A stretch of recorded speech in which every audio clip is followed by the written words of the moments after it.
Yung pasimuno para kidnapin si Pangulong Duterte. Talagang si Bangag, si Romualdez, yung pamilya niyan ang nagplano. Pero ang plano nila, sabi ni Zaldico sa panaginip ko, Marcos 2.0. Sabi sa akin, Marlica, you have to tell to your viewers na Marcos 2.0 is hindi sila aalis sa pwesto. Tagayahin nila ang tatay nila, i-impeach Inday Sara, itatry pa rin nila, then babaguhin pa rin nila, magka-charter change pa rin sila bago mag-20. Yan ang sabi ng panaginip ko. Kaya kayong mga abogado, kayong magagaling, kayong may power, kayong may pera, na ngayon pa lang, kailangan ninyong lumabas at magsabi kung ano talaga ang stand nyo. Welcome back to Master Kalog, and don't forget to subscribe and click notification bell for more updates.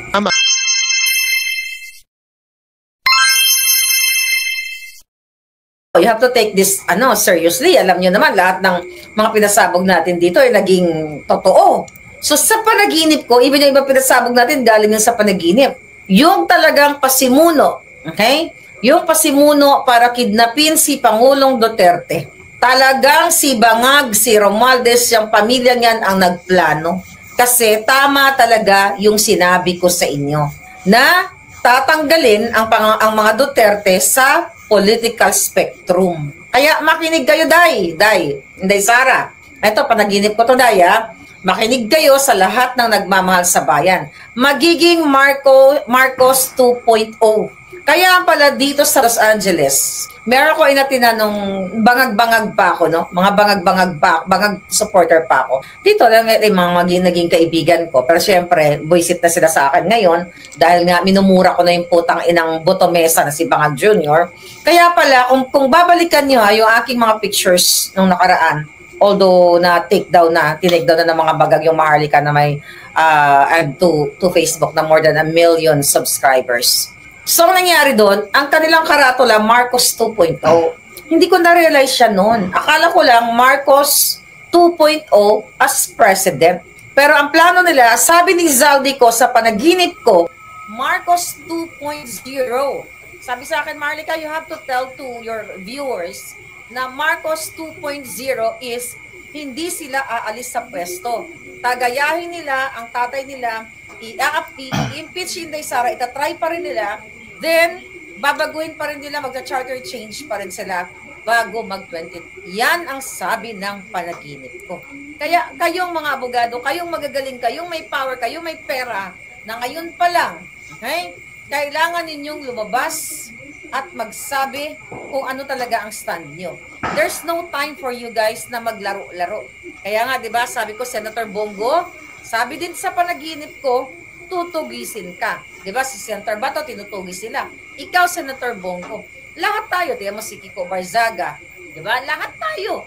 Ang number 1 nila, ako ang tinugis dahil ako yung mouthpiece ng taong bayan, ako yung tagangak-ngak ng mga panaginip at ng mga sinasabi ng puting ahas. Diba? So, kailangan yung kumilos. Hindi ako nagbibiro dito. Hindi ko isasangkalan ng alindog ko kahit sa panaginip ko kung hindi magiging totoo itong mga panaginip ko. Imagine mo, sabi ko nga, si Zaldico po, kinasuhan ako. Pero hindi ako nagalit yan. Hindi ako nagalit sa kanya personal kasi sabi ko, hindi ko naman siya kilala eh. Ang kinagagalit ko lang sa kanya noon na yung mga illegal na ginagawa niya, which is, yun nga, nakipagsabuatan siya kay Bangag. But since nagsalita na siya, then kailangan magsalita na siya ng tuloy-tuloy na. Actually, to be honest with you, doon sa panaginip ko, sinabi ko kay Zaldico, naawa ko sa kanya. Mali eh. Mali kasi yung pinasok niya eh. May mga anak kasi siya eh. Siyempre, nanay din ako. Halos kaedad ko yung asawa niya. Okay? Magkaedad kami ng kanyang asawa. Di ba? So, doon sa panaginip ko, sinabi ko, naawa ko sa inyo.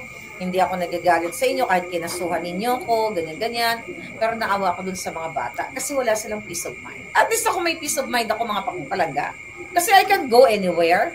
Pwede ko mag-shopping, mag-enjoy, mag-coffee, mag-party, mag-swimming, kung saan na gusto ko, di ba? Pero look at Zaldico. Kaya sinabi ko yun sa kanya, sa panaginip ko. Kasi ko naawa ko sa iyo kasi nagkamali ka ng inaniban. Pero hindi ko rin siya masisisi kasi hawak ka sa liig. Diba? Marahil kung si Zaldico ay hindi pumayag sa mga gusto ng mga bangag, ay baka sinira na siya noon pa. So, kumbaga hostage siya, wala siyang choice. Diba? So, yun lang ang sinasabi ko. Nanaawa ako kasi sa kanya kasi may mga anak siya. Mas bata pa sa kanya yung mga anak. Ako malalaki na yung anak ko eh. Ang mga anak ko, pag nababasa yung mga sinasabi sa akin, they know na yun ay mga kadyutahan lang, kasinungalingan lang. Kasi wala naman kaming perang mali-maleta. Okay? So yun yung pagkakaiba ko kay Zaldico. Kaya sana, sa panaginip ko uli, kakausapin ko siya na you have to straighten up your life, especially sa mga anak mo. Diba? Tama yung ginawa niya. Okay? Tama yung ginawa niya. Sinabi niya na ang magnanakaw ay si Marcos Jr. Ang magnanakaw ay si Sandro Marcos. Yung insertions, maleta, alam niyo na yan. Diba? Itodo niya ng lahat at i-redeem niya yung sarili niya. Yeah? Kung ano man yung nakuha niya, isoli niya. Sabi ko nga, panatilihin niya na lang kung anong meron siya. But again, hindi siya magiging absuelto dito.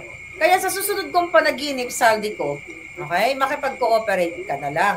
Not sa mga bangag, okay? I challenge you. Mag-VPN ka, mag-interview tayo. Ibuhos mo lahat. Sabi ko, wala akong galit sa'yo na eh. Di ba? Wala na akong galit doon sa ginawa mo kasi, kumbaga na-redeem mo na nung in-expose mo ang mga bangag. So, hindi ikaw ang pinaka-utak ng pagnanakaw. Kundi ikaw ay ginamit nila.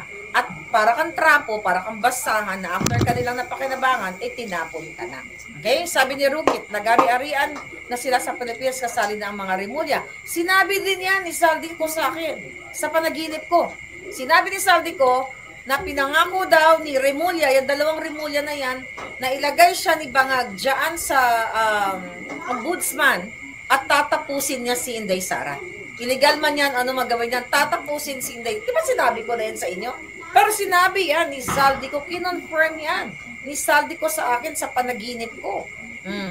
Sabi ko, padasal niyo, managinip ulit tayo. Di ba? Nilimas na nila ang pera ng bayan. Sino po protektahan ko? Yung friend ko, tinanong ako, Marlica, loko-loko din to kaibigan ko. Kunyari, may nalulunod na bangka. Okay? Sabi ganun, may nalulunod na bangka, tapos, ang nakasakay, si Lisa Tanas at si Amy Marcos. Sinong ililigtas mo? Punyeta, sabi ko naman, dahil mo naman pwedeng tanong, yan pa. Sabi niya, sinong ililigtas mo? Mamimili ka lang ng isa. Sabi ko, lulubog ko silang dalawa. Sabi ko, lulubog ko yung dalawang Judas. Tapos sabi niya, kung si Zaldico at saka si Bangag. Sabi niya, kung si Zaldico na nalulunod at si Bangag, kasi kinasuhan ka ni Zaldico.